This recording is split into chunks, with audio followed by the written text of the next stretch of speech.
Hi hello ನಮಸ್ಕಾರ welcome back to my YouTube channel. ಯಾರು ನನ್ನ ಚಾನಲ್ನ ಸಬ್ಸ್ಕ್ರೈಬ್ ಮಾಡಿದ್ರೆ ಎಲ್ಲರಿಗೂ ಥ್ಯಾಂಕ್ ಯು. ನಾನು ಇವತ್ತು 3 ಥರ ಇಡ್ಲಿ ಮಾಡಿ ತೋರಿಸಿದ್ದೀನಿ. ಸೊ ಮೊದಲಿಗೆ ನಾನಿಲ್ಲಿ ರೆಡಿಮೇಡ್ ರವೆ ತೊಗೊಂಡಿದ್ದೀನಿ. ಸೊ ಮನೇಲಿ ಅಕ್ಕಿ ರವೆ ತೊಗೊಂಡು ಮಾಡ್ತಿಲ್ಲ, ಸೊ ರೆಡಿಮೇಡ್ ರವೆ ತೊಗೊಂಡಿದ್ದೀನಿ. ಸೊ ಅದಕ್ಕೆ ನೈಟೇ ನೀರು ಹಾಕ್ಕೊಂಡ್ಬಿಟ್ಟು ನೆನೆಸಿಟ್ಕೊಳ್ಳೋಣ. ಹಾಗೆ ಅದಕ್ಕೆ ನಾನು ಮಧ್ಯಾಹ್ನನೇ ಉದ್ದಿನಬೇಳೆನ ನೆನೆಸಿಟ್ಕೊಂಡಿದ್ದೆ. ಸೊ ಉದ್ದಿನಬೇಳೆನು ನಾನು ಇಲ್ಲಿ 7 to 8 ಮೆಂಬರ್ಸಿಗೆ ಮಾಡ್ತಿರೋದ್ರಿಂದ ನಾನು ಇಲ್ಲಿ ಅಳತೆ ಹೇಳ್ತಿಲ್ಲ, ಬಟ್ ಈ ಮಿಕ್ಸಿ ಜಾರಲ್ಲಿ ಅಳತೆ ತೋರಿಸ್ತಿದ್ದೀನಿ. ಅರ್ಧ ಜಾರು ಉದ್ದಿನಬೇಳೆ ತೊಗೊಂಡಿದ್ದೀನಿ ನೆನೆಸಿಟ್ಕೊಂಡಿರೋದು, ಅದನ್ನು ಮಿಕ್ಸಿ ಮಾಡ್ಕೊಂಬಿಟ್ಟು ಸೊ ಇವಾಗ ರವಾಕ ಹಾಕ್ಕೊಳ್ತಿದ್ದೀನಿ. ಆ ಇಡ್ಲಿ ಸಾಫ್ಟಾಗಿ ಬರಬೇಕು ಅಂದರೆ ಅದಕ್ಕೆ ಸೀಕ್ರೆಟ್ ಏನಪ್ಪ ಅಂತಂದರೆ ರೈಸ್ ಹಾಕ್ಕೊಳ್ಬೇಕು. ಸೊ ನೋಡಿ, ನಾನು ಇವಾಗ ರೈಸ್ ಮಾಡ್ಕೊಂಡೆ, ಇಡ್ಲಿಗಂತಲೇ ಮಾಡ್ಕೊಂಡಿದ್ದೆ. ಸೊ ಇದರಲ್ಲಿ ಒಂದು ಜಾರು ಅನ್ನನ ಮಿಕ್ಸಿ ಮಾಡ್ಕೊಂಡ್ಬಿಟ್ಟು ಸೊ ಇದನ್ನು ಕೂಡ ನೈಟೇ ಹಾಕ್ಕೊಂಡು ಇಟ್ಕೊಳ್ಬೇಕು. ಸೊ ನೈಟ್ ಪೂರ್ತಿ ಇನ್ನು ನೆನೆಲಿಕ್ಕೆ ಬಿಡಬೇಕು. ಸೊ ನೋಡಿ, ಇವಾಗ ರೈಸ್ಗೆ ನೀರು ಹಾಕೊಂಡ್ಬಿಟ್ಟು ಮಿಕ್ಸಿ ಮಾಡಿಕೊಂಡು ಅದನ್ನು ಇವಾಗ ರವಾಕ್ ಮತ್ತೆ ಆ್ಯಡ್ ಮಾಡ್ಕೊಳ್ತಿದ್ದೀನಿ. ಇವಾಗ ನೋಡಿ, ಮಿಕ್ಸಿ ಜಾರ್ನ ಇದಕ್ಕೆ ಸೈಡೆಲ್ಲ ಅಂಟ್ಕೊಂಡಿರುತ್ತಲ್ವ, ಸೊ ಅದನ್ನು ನೀಟಾಗಿ ವಾಶ್ ಮಾಡ್ಕೊಳ್ಬೇಕು. ಅಂದರೆ ಮಿಕ್ಸಿ ಜಾರ್ಗೆ ನೀರು ಹಾಕ್ಕೊಂಡು ಅದನ್ನು ಒಂದು ಸರಿ ಮಿಕ್ಸಿ ಮಾಡ್ಕೊಂಬಿಟ್ರೆ ಸೈಡಿರೋ ಅಂಟಿರೋದೆಲ್ಲ ಬಿಟ್ಬಿಡುತ್ತೆ. ಸೊ ಇದನ್ನು ಇವಾಗ ನೀಟಾಗಿ ಮಿಕ್ಸ್ ಮಾಡ್ಕೊಳ್ಳೋಣ. ನೋಡಿ, ಈ ಥರ ನಾನು ಇಲ್ಲಿ ಒಂದು 3 ಥರ ನಿಮಗೆ ಇಡ್ಲಿ ಮಾಡಿ ತೋರಿಸ್ತಿದ್ದೀನಿ. ಸೊ ಪ್ಲೇನ್ ಇಡ್ಲಿ, ಹಾಗೆ ಒಗ್ಗರಣೆ ಇಡ್ಲಿ ಮಾಡ್ತೀನಿ, ಹಾಗೆ ಟೊಮೆಟೊ ಇಡ್ಲಿ ಕೂಡ ಮಾಡ್ತಿದ್ದೀನಿ. ನನಗೆ ಪ್ರಾಂಪ್ಟಾಗಿ ಹೇಳಬೇಕು ಅಂದರೆ ನನಗೆ ಇಲ್ಲಿ ಟೊಮೆಟೊ ಇಡ್ಲಿ ತುಂಬ ಇಷ್ಟ ಆಯಿತು. ಸೊ ನೋಡಿ, ಇದು ನೈಟೇ ಇವಾಗ ಚಳಿ ಇರೋದ್ರಿಂದ ಸ್ವಲ್ಪ ಬಿಸಿನೀರು ಕಾಯಿಸಿ ಹಾಕ್ತಿದ್ದೀನಿ. ಯಾಕಂದರೆ ಸ್ವಲ್ಪ ಹುದುಗ್ ಬರಲಿ ಹಿಟ್ಟು ಅನ್ನೋ ಕಾರಣಕ್ಕೆ ಸೊ ಇಲ್ಲಿ ಕಾಯಿಸಿ ಬಿಸಿನೀರು ಹಾಕ್ಕೊಳ್ತಿದ್ದೀನಿ.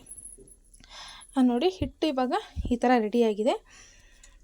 ದಯವಿಟ್ಟು ನನ್ನ ಚಾನಲ್ನ ವಿಡಿಯೋನ ದಯವಿಟ್ಟು ಪೂರ್ತಿ ನೋಡಿ, ಎಲ್ಲಿ ಸ್ಕಿಪ್ ಮಾಡಿಬಿಡಿ. ದಯವಿಟ್ಟು ಲೈಕ್ ಮಾಡಿ, ಶೇರ್ ಮಾಡಿ, ಹಾಗೆ ಕಮೆಂಟ್ ಮಾಡಿ.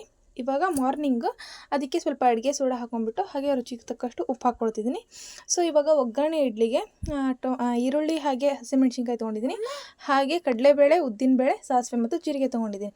ಸೊ ಇವಾಗ ಒಂದು ಪಾತ್ರೆಗೆ ಇವಾಗ ಒಂದು ಬಾಣಲೆ ಎಣ್ಣೆ ಹಾಕ್ಕೊಂಬಿಟ್ಟು ಅದು ಕಾದ ನಂತರ ಅದಕ್ಕೆ ಉದ್ದಿನಬೇಳೆ ಹಾಗೂ ಕಡಲೆಬೇಳೆ ಹಾಕ್ಕೊಂಡು ಕಲರ್ ಚೇಂಜ್ ಆಗೋವರೆಗೂ ಫ್ರೈ ಮಾಡ್ಕೊಳ್ತಿದ್ದೀನಿ.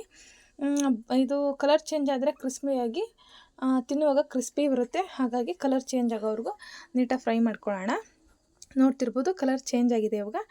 ಇವಾಗ ಇದಕ್ಕೆ ಸಾಸಿವೆ ಮತ್ತು ಜೀರಿಗೆ ಆ್ಯಡ್ ಮಾಡ್ಕೊಳ್ತಿದ್ದೀನಿ. ಇದರಲ್ಲಿ ನಾವು ವೆಜಿಟೇಬಲ್ಸ್ ಹಾಗೆ ಕೂಡ ಇಡ್ಲಿ ಮಾಡ್ಬೋದು. ಏನಪ್ಪ ನಾನಿಲ್ಲಿ ಮಾಡ್ತಿರೋ ಉದ್ದೇಶ, ಮಕ್ಕಳು ಕೆಲವೊಂದು ಸರಿ ಇಡ್ಲಿ ತಿನ್ನಲ್ಲ. ಸೊ ವೆರೈಟಿ ಇಡ್ಲಿ ಮಾಡಿದರೆ ನೋಡೋದಕ್ಕೂ ಡಿಫ್ರೆಂಟಾಗಿ ಕಾಣುತ್ತೆ. ಮಕ್ಕಳು ಯಾವಾಗಲೂ ಡಿಫ್ರೆಂಟಾಗಿರೋ ರೆಸಿಪಿ ಟ್ರೈ ಮಾಡ್ತಾರೆ. ಸೊ ಹಾಗಾಗಿ ಅವರಿಗೋಸ್ಕರ ಮಾಡ್ತಿದ್ದೀನಿ.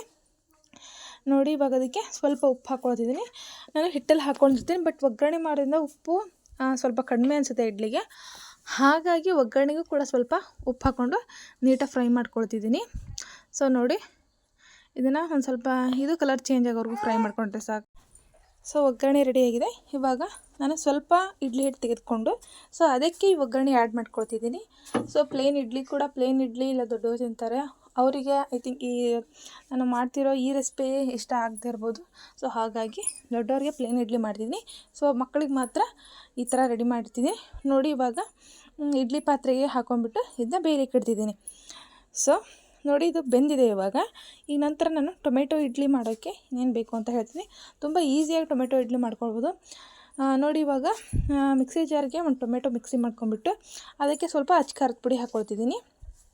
ಸೊ ಖಾರ ಕಡಿಮೆ ಹಾಕ್ಕೊಳ್ಳಿ, ಬಿಕಾಸ್ ಮಕ್ಕಳು ತಿನ್ನೋದ್ರಿಂದ ಖಾರ ಕಡಿಮೆ ಹಾಕ್ಕೊಂಡ್ಬಿಟ್ಟು ಇವಾಗ ಇಡ್ಲಿ ಹಿಟ್ಟಿಗೆ ಸ್ವಲ್ಪ ಅರಿಶಿನ ಪುಡಿ ಹಾಗೆ ಸ್ವಲ್ಪ ಸಾಂಬಾರು ಪುಡಿ ಅಥವಾ ಗರಂ ಮಸಾಲ ಸ್ವಲ್ಪ ಆ್ಯಡ್ ಮಾಡ್ಕೊಂಡ್ಬಿಟ್ಟು ಇದನ್ನು ನೀಟಾಗಿ ಮಿಕ್ಸ್ ಮಾಡ್ಕೊಳ್ಳೋಣ. ದಯವಿಟ್ಟು ನನ್ನ ಚಾನಲ್ನ ಯಾರು ನೋಡ್ತಿದ್ದೀರಾ ದಯವಿಟ್ಟು ಸಬ್ಸ್ಕ್ರೈಬ್ ಮಾಡಿ, ಪ್ಲೀಸ್ ವಿಡಿಯೋ ಲೈಕ್ ಮಾಡಿ, ಶೇರ್ ಮಾಡಿ, ಹಾಗೆ ಕಮೆಂಟ್ ಮಾಡಿ. ನೋಡಿ, ಇವಾಗ ಈ ಹಿಟ್ಟು ಕೂಡ ರೆಡಿಯಾಗಿದೆ. ಸೊ ಇವಾಗ ಈ ಹಿಟ್ಟಿಗೆ ನಾನು ಸಾಸಿವೆ ಒಗ್ಗರಣೆ ನೀಡ್ತಿದ್ದೀನಿ. ನೋಡಿ, ಈ ಥರ ಕಾಣ್ತಿದೆ. ಸೊ ನನಗೆ ಪ್ರಾಂಪ್ಟಾಗಿ ಹೇಳಬೇಕು ಅಂದರೆ ನಂಗೆ ಟೊಮೆಟೊ ಇಡ್ಲಿನೇ ಆ್ಯಕ್ಚುಲಿ ತುಂಬ ಇಷ್ಟ ಆಗಿದ್ದು. ಸೊ ಇವಾಗ ಇನ್ನು ಇಡ್ಲಿ ಪಾತ್ರೆಗೆ ನಾನು ಹಾಕ್ಕೊಳ್ತಿದ್ದೀನಿ. ನಂಗೆ ನಿಜ ಹೇಳಬೇಕು ಅಂದರೆ ಈ ಟೊಮೆಟೊ ಇಡ್ಲಿನೇ ತುಂಬ ಇಷ್ಟ ಆಗಿದ್ದು ಒಗ್ಗರಣೆ ಇಡ್ಲಿಕ್ಕಿಂತ. ಅದು ನಾವು ಹೇಗೆ ಉಪ್ಪಿಟ್ಟು ತಿನ್ನೋ ಫೀಲ್ ಬರುತ್ತೆ, ನಾವು ಇಡ್ಲಿ ಉಪ್ಪಿಟ್ಟು ಮಾಡ್ತೀಲ್ವ ಆ ಫೀಲ್ ಬರುತ್ತೆ. ಸೊ ಇದು ನಂಗೆ ನಿಜ ತುಂಬ ಇಷ್ಟ ಆಯಿತು. ನೋಡಿ, ಇವಾಗ ಇದನ್ನು ಕೂಡ ಬೇಯಿಸ್ಕೊಳ್ತಿದ್ದೀನಿ. ಫೈನಲಿ ಇದು ಈ ರೀತಿ ರೆಡಿಯಾಗಿದೆ. ದಯವಿಟ್ಟು ನನ್ನ ಯಾರ್ಯಾರು ನೋಡ್ತೀರಾ ದಯವಿಟ್ಟು ಸಬ್ಸ್ಕ್ರೈಬ್ ಮಾಡಿ, ಲೈಕ್ ಮಾಡಿ, ಶೇರ್ ಮಾಡಿ, ಕಮೆಂಟ್ ಮಾಡಿ. Thank you.